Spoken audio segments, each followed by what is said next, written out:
Me llamo Kathi Heuermann. Nací en Leibniz, Alemania, hoy Polonia, en 1909. Me recibí de auxiliar de odontología. Trabajaba con un dentista, Fedor Bruck, judío, que por las leyes raciales se fue a Berlín. Y yo me quedé sin trabajo y también me fui a Berlín. Y en Berlín conseguí una ayudantía, lo del doctor Hugo Braschke, que luego pasó a ser el dentista de Hitler, de Eva Braun y de toda la cúpula nazi. Como yo era apartidaria, no estaba afiliada a ningún partido, nunca hablaba de política, pero el doctor Hugo Braschke era del nacionalsocialismo nazi. Durante 7 años, desde 1937, casi 8, a 1945, atendimos a Hitler, a Eva Braun y a la cúpula nazi en el consultorio del doctor Braschke.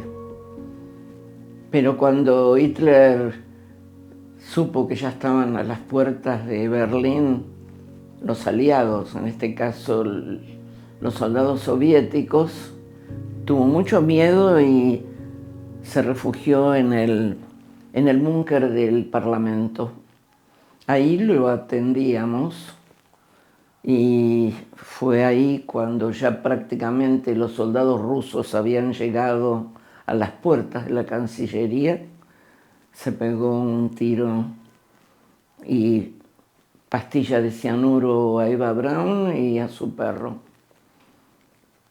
Hitler dejó dicho que lo incineren ahí en el jardín de la Cancillería.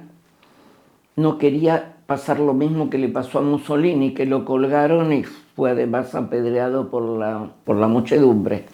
Así que en medio de toda esa destrucción del bombardeo de Berlín, yo me fui a mi departamento. Entre las tropas soviéticas que entraron, había una mujer que llamaba la atención. Era la traductora del grupo ruso. Y cuando llegaron al búnker, pidió entrar, revisaron todo y preguntaron dónde estaba Hitler. Le dijeron que se había suicidado y ella quiso ver junto con un grupo selecto. Para Stalin era importantísimo ese grupo porque ellos tenían que enviarle a Stalin la noticia, vivo o muerto, algo tenía que saber Stalin sobre Hitler. Y cuando revolvieron ahí las cenizas y los escombros en medio de ese entierro que habían hecho falso, encontraron una dentadura. Esa traductora del ruso al alemán, que se llamaba Elena Radetzskaya, dijo: ¿de quién será? Que traigan el dentista de Hitler. Dijeron: el dentista de Hitler, que había sido Hugo Braschke, se había escapado con otros de la cúpula nazi en un avión que había fletado Hitler como agradecimiento a cómo se habían comportado con él. Pero le dijeron: hay una auxiliar que vive cerca, que se llama Kathi Heuermann, y me fueron a buscar. Me llevaron al búnker, yo demostré, tenía las fichas que era la dentadura de Hitler, e inmediatamente la pusieron en una caja de terciopelo rojo, forrado con raso roso, como si hubiese sido una joya. Y ahí andaba Elena Radetzskaya como con un talismán con los dientes de Hitler. Pasaron algunos días, golpearon mi puerta, se presentaron los soldados y a mí, al auxiliar que también había trabajado con Braschke, nos llevaron a Moscú.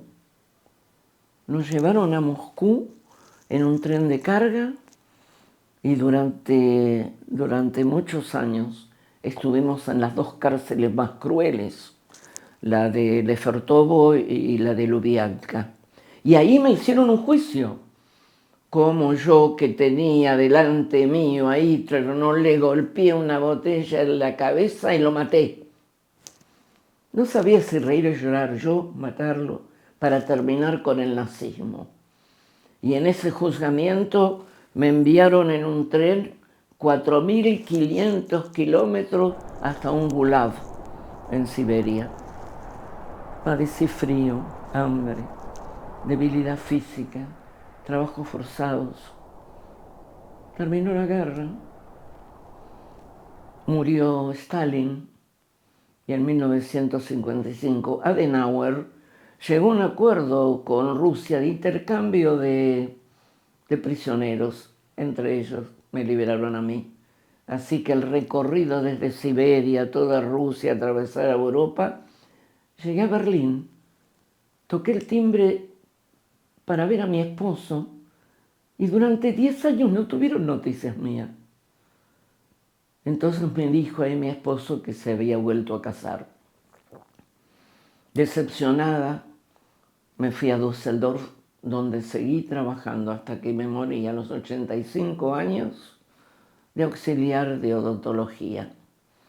Pero también en ese tiempo aproveché y escribí en mis memorias lo que me había pasado con Elena Radetzkaya, de la cual yo no tenía ninguna noticia.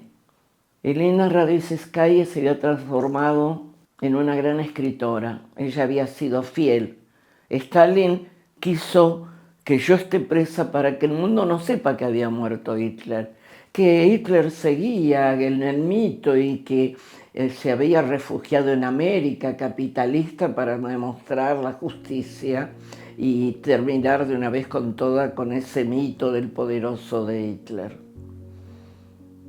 Y publicó un libro, Elena Radetzkaya, que se llamó Memorias de una traductora. Ahí fue donde Elena Radetzkaya y yo nos volvimos a encontrar. Nos volvimos a encontrar. Pero ¿cómo nos encontramos? Yo había dejado mi libro a un historiador y a una sobrina. La nieta de Elena le ayudó a escribir el libro. Mi sobrina le hizo llegar el libro y mis memorias estuvieron allí.